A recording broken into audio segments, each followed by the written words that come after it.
Full level breaker here, breaking on a level, and welcome back. Today I want to talk about a stereotype that has gotten way too popular, way too fast, and has been plaguing us since COVID, I believe, pre-COVID. I don't think I'm supposed to say that on YouTube. But yeah, bruh, it has been plaguing us. Let us talk about sympathy for the villain. Now, a lot of people are using reverse psychology now and doing things in ways that normally aren't traditional, but it gets the job done.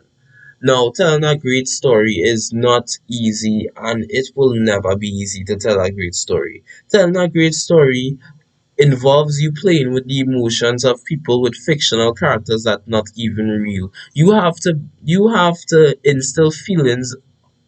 You have to instill the feelings of people using things that are not real. And I would state how hard that would be. You are basically telling them lies and expecting them to have faith in your lies and cry for your lies and are calling them lies. But what are stories? What are tall tales? At the end of the day, they are fiction. They are not real. And that is how storytelling is. Now, story trope that I realize has gotten way more popular is sympathy for the villain. Now, I'm not gonna explain this properly, and I'm going to be honest. There are better channels out there. They are going to explain this way better than me, but I'm explaining it from my brain point, the soup that has been cooking in my brain. I'm giving you from that, okay? So, sit down and take a sip, I guess. So, yeah, sympathy for the villain. Normally people would dislike villains and what they stand for. Example, Homelander. But you can't help but, you know, you can't help but say that they wrote the villain good because he hated every being of him. And also, there are villains like the Joker. When Joker carried out his plan to make Superman, you know, think his wife was Doomsday and stop her heart to blow up the whole of Metropolis. Brilliantly thought out plan, I would say, and also that was a good story. Joker actually accomplished his goals and whatnot. I mean, wow, that's amazing. But yeah, sympathy for the villain. You can't help feel sorry for the Joker. He won, but at what cost? He got murked. Superman murked him. But yeah, as I say, recently the story trope of sympathy for the villain has been playing on our hearts a lot more. People are more excited to see the villain point of view and to see if the villain will win because it's always like in stories, good prevails over bad, but in real life, it's bad prevails over good. But when you take a good look at it, good always prevails over bad, no matter what, no matter how you think the situation is. For example, I've talked about Breaking Bad in a recent episode. Walter White. In the end, he was doing bad deeds. Karma must have caught up to him. And the thing that killed him was a stray bullet planted by him. So at the end of the day, yeah, I guess he could have even killed Jesse in that whole debacle. But yeah, sympathy for the villain. They can help feel sorry for Walter. But he did bad deeds, and bad deeds have to be punished somehow, no matter what or when or how they went through.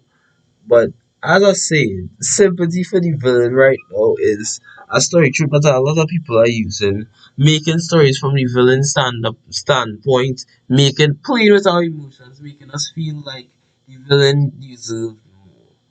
And some people are even going as far as to allow the villains to win. And I don't think there's anything wrong with that. The villain needs to win sometimes. Because in life, normally the villain does win. Sometimes the villain wins. And to make stories where the villain wins would make stories feel less like a fairy tale and more like reality, I believe. And to make stories more like reality is something that we might need more than ever because everybody is growing up and everybody is realizing. But wait, even children are realizing, yeah, this is a fairy tale. This is real. The gingerbread man gets eaten. He didn't escape, and that's what I think is waking us up because everybody's realizing, well, uh, there are no really happy endings. There's always a bad ending in life. And I think that's what makes that side of the story, pop a little bit more. But writing from the villain's point of view gives their understanding of where they come from and why they are doing what they do. Not some maniac on the rampage just trying to make everybody have a bad day like if they are Gru. No, at first we thought Drew was just a guy making everybody have a bad day. To see that he was more than that, and that's what writing from the villain point of view should be. It should be you showing that this person is still human just as everybody else, but they just don't know how to be a good human, and that is what I think they should be showcasing, not a maniac on the loose just out to take people's lives. No, don't be so cheap with your storytelling. Don't be so cheap trying to create a character or a villain. Make it more interesting. Make it with a more flair. Make it with voice. Make it with love, zeal, energy, passion, not just some grey, old, washed out imitation version of the Joker. Please, we have enough Jokers already, don't you think? We have enough. We have enough Sonics already. We do not need a cannibalistic one. Please, we have enough variants of these characters. Come up with some new, goddammit. Be original. Taking good things. Sonic already have a lot of villain versions. Like he even has Sonic Metal Sonic. Metal Sonic is more than enough for Sonic, man. Why you still trying to create more villain Sonics for what? There's no reason. But I think I'm getting off track.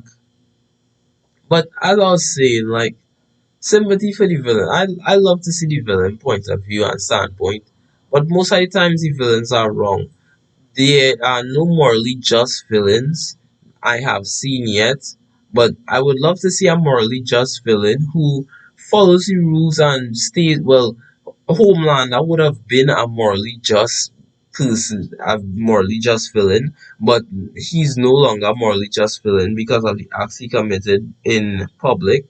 But I would like to see a morally just villain who is there not because of greed or anger or to hurt somebody, but out of actually trying to be, well, I mean, not good, but trying to be human. He's just living his life, going about his day, but he has no other choice but to sit down there and move around, or,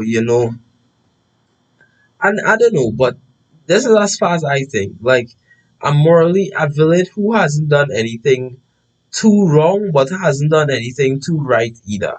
If you understand what I mean. Well, not really a villain. That wouldn't be a villain. You know what? I'll see if I could make it myself. But anyway, solo level breaker out. I hope you enjoyed my rant about sympathy for the villain.